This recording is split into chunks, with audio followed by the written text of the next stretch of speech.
గత చాలా సంవత్సరాల నుండి జరుగుతూ ఉంది. బీసీ యాక్చువల్లీ 52% ఉన్నారు దేశంలో, కానీ మనం 42% బీసీ రిజర్వేషన్ అడుగుతా ఉన్నాము. ఇవాళ రాబోయే స్థానిక ఎలక్షన్లలో కూడా బీసీ రిజర్వేషన్ ఇంప్లిమెంట్ అవుతే 42% బీసీలకే అన్ని పదవులు ఇవ్వాలనేది రేపు స్థానిక ఎలక్షన్ సర్పంచ్లు అయితేనండి, ఎంపీటీసీ, జెడ్పీటీసీ ఏవైనా కావచ్చు, బీసీలకు పెద్దపీట వేయాలనేదే మన యొక్క తెలంగాణ కాంగ్రెస్ యొక్క ధ్యేయము. అదేవిధంగా ఎంత దూరమైనా వెళ్ళాలి. ఇవాళ రేపు జరగబోయే 6th నాడు జరగబోయే జంతర్ మంతర్ దగ్గర ఢిల్లీ ఏదైతే ఉందో బీజేపీ గవర్నమెంట్ పైన, మోదీ పైన మనం ఎంత దూరం అయినా వెళ్తాము. నేను ఒక రెడ్డి బిడ్డను అయినప్పటికీ కూడా నేను బీసీకి 100% నేను ముందు నుంచి కూడా సపోర్ట్ చేస్తా ఉన్నాను. ఇవాళ మనకు బీసీ రిజర్వేషన్ ఏదైతే ఉందో 42% రిజర్వేషన్ ఇచ్చే వరకు మేము ఢిల్లీలో కదలమని చెప్పి కూడా ఇవాళ మోదీ గారికి తెలియజేస్తా ఉన్నాము. మేము రేపు 6వ తారీఖు నాడు జంతర్ మంతర్ దగ్గర మేము ధర్నా చేస్తూ 7వ తారీఖు నాడు రాష్ట్రపతికి నోటీస్ కూడా ఇవ్వబోతున్నాము. కవిత ఏమో నేను చెప్పడం వల్లనే దీన్ని యాక్షన్ లెక్క తీసుకున్నారు అనేసి అంటున్నారు.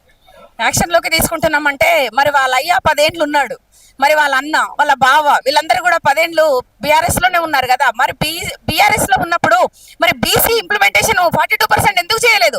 ఇప్పుడు పానకంలో పుడకలాగా వచ్చి కాంగ్రెస్ ప్రభుత్వంలో ఏదో వేలు పెట్టి ఏమంటారు చూడు, సొమ్మొక్కరిది సోకొక్కరిది అన్నట్టు 10 ఏళ్ళు వాళ్ళ అయ్యా వీళ్ళందరూ కూడా బీఆర్ఎస్ గవర్నమెంట్ లో చేసినప్పుడు మరి ఆనాడు తెలియదా? ఆనాడు బుద్ధి లేదా? ఆనాడు తెలివి లేదా వాళ్ళకి 42% బీసీలకు రిజర్వేషన్ ఇవ్వాలనేది? ఇప్పుడు వచ్చి కాంగ్రెస్ గవర్నమెంట్ లో ఏదో వేలు పెట్టి ఇవాళ మేము కూడా మీ తరఫున ఉన్నాము అని చెప్పేసి ఇవాళ పలికితే అది కరెక్ట్ కాదు. రాష్ట్రం అంతా తెలుసు, అందరు చూస్తూనే ఉన్నారు, పబ్లిక్ అంతా తెలుసు. బీఆర్ఎస్ గవర్నమెంట్ 10 ఏళ్ళు ఉన్నప్పుడు ఏం జరిగింది, కాంగ్రెస్ గవర్నమెంట్ 19 నుంచి 20 నెలలలో జరుగుతున్నటువంటి ఇంప్లిమెంటేషన్ ఏముంది, పథకాలన్నీ ఎలా ఇంప్లిమెంట్ అవుతున్నాయి అనేది కూడా మన రాష్ట్ర ప్రజలందరికీ తెలుసు, అందరూ గమనిస్తా ఉన్నారు. ఓకే, మరి ఇంతగా పోరాటం చేస్తున్నా కూడా బీజేపీ ఎందుకు రిజర్వేషన్ ఇవ్వలేదంటారు? బీజేపీ ఏంటంటే మైనారిటీలకు పెద్దపీట వేయదు కదా, మనకు అందరికి తెలిసిన విషయమే కదా. బీజేపీ గవర్నమెంట్ లో ఎప్పుడు బ్రాహ్మణ్స్ తర్వాత ఏంటంటే వర్గ కులాల వాళ్ళే ఉంటారు, అధిక వర్గ కులాల వాళ్ళు ఉంటారు. కాబట్టి బీసీలు, మైనార్టీలు ఏవైతే ఉంటారో మైనార్టీలకు ఎప్పుడు పెద్దపీట వేయదు. కాబట్టి బీసీలకు న్యాయం జరగాలంటే మన యొక్క కాంగ్రెస్ గవర్నమెంట్ లోనే జరగాలి. మన రాహుల్ గాంధీ చేస్తున్నటువంటి పోరాటం అంతా ఇంత కాదు.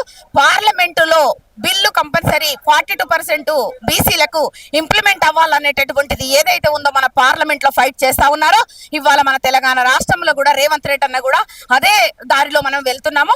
ఎంత దూరమైనా వెళ్తారు, ఏమైనా చేస్తాము. ఒక రెడ్డి బిడ్డగా నేను బీసీలకు 100% సపోర్ట్ చేస్తానని మీడియా ముఖంగా తెలియజేస్తాను. మరి మీరేమో చలో ఢిల్లీ అనేసి ఢిల్లీకి వెళ్తున్నారు.